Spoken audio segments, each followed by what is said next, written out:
Oh, ito i-share ko lang uli yung nabibili na pangkating ng mga kahoy. Ito napakaganda nito sa pang plywood. Para sa akin maganda ito sa plywood.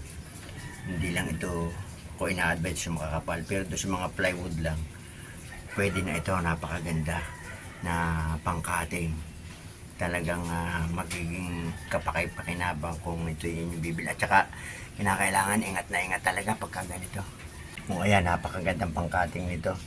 Medyo mausok nga lang, kinakailangan ng protection sa ilong.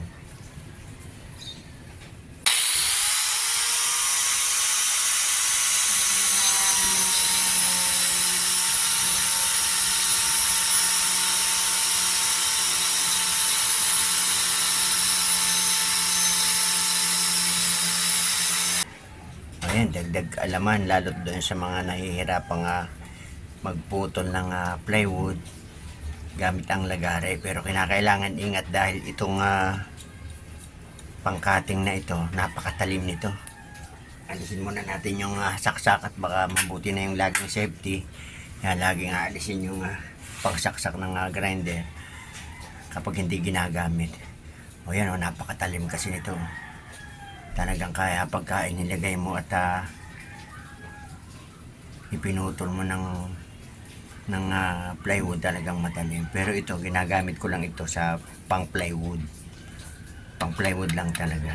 Kasi doon sa advertise sinasabi ng kahit na ano, pero sa akin, para sa akin pang plywood lang. At saka doon sa mga kahoy na maninipis lang. Pwedeng pwede, talagang napakaganda.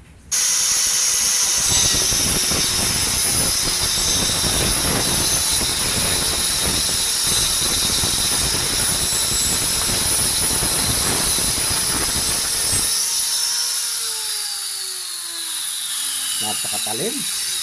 Hindi ko nga pinupirsin.